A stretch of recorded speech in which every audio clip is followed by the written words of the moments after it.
This is the updated review of the Samsung Galaxy S25 FE after 100 days of using it as my primary device and sometimes as a secondary device. After watching this video, you will know what are the problems that you may notice in the long run if you buy this mobile phone in the present days. First, let's start with the good things. Number one thing I really like in this mobile phone is the cameras, especially in daytime conditions. The photography and videography are absolutely very good for this price. I have used different mobile phones in the past, but nothing comes close to this mobile phone in terms of quality, clarity and colors. I'm talking here only about the back-facing cameras. Recently, I went on a trip, I clicked a lot of photos and videos and everything was top-notch from this mobile phone. I never felt like I need to carry a dedicated DSLR camera to click photos or record videos. This piece of hardware really helped me at that time. Next thing I noticed is that there are no network issues. I used it most of the time with a 5G and a single SIM card. I never faced not even once any sudden call drops or network issues. Another thing is the display is good for content consumption.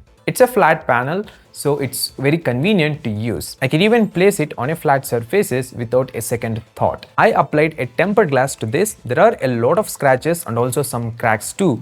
One tip here guys, if you notice any cracks on your tempered glass, the first thing you need to do is change it to a new one, because I have seen many people still using cracked and peeled off tempered glasses. The problem with this is small glass particles can slowly enter into your ear canal and cause issues. There are so many other problems you may encounter in the future. So I suggest taking 10 to 30 minutes of your time to replace the tempered glass. Another good thing I liked in this mobile phone is wireless charging support.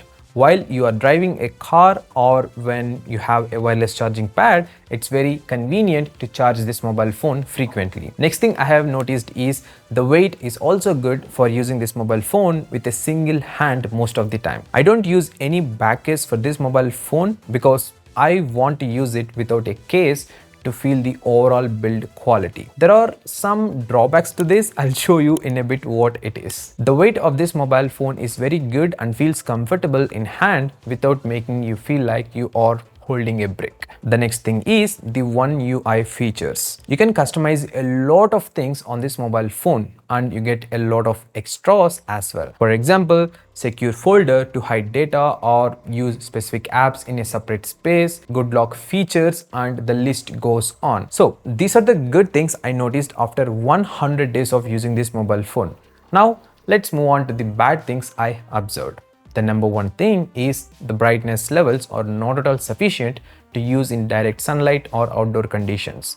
Indoors, there is no such problem, but outdoors, yes, it's an issue. Another thing is abnormal heating issues. I noticed this most of the time in indoor conditions while scrolling Instagram, watching YouTube or uploading reels. This is so annoying, especially if you get any calls during that time.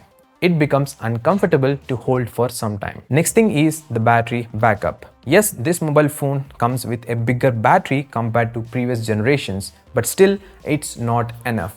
Hardly I'm getting close to evening with a single 100% charge.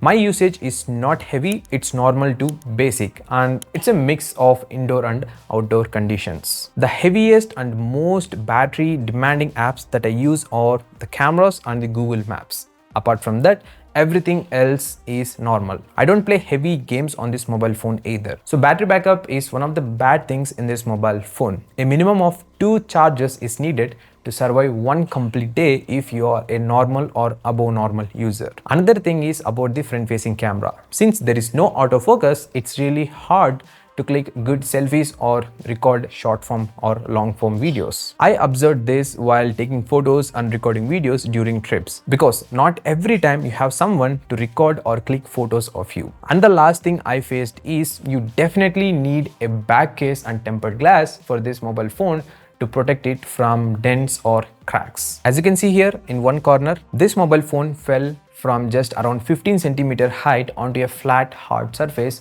where small sand particles were there, and this is how it turned out. The same goes for the tempered glass too. Of course, it's a tempered glass issue, you can change it easily, but it's permanent damage to the frame if something like this happens. So yeah, these are the good things and bad things I noticed after using this Samsung S25 FE for more than 100 days. If you're planning to buy this mobile phone, this updated review will help you a lot.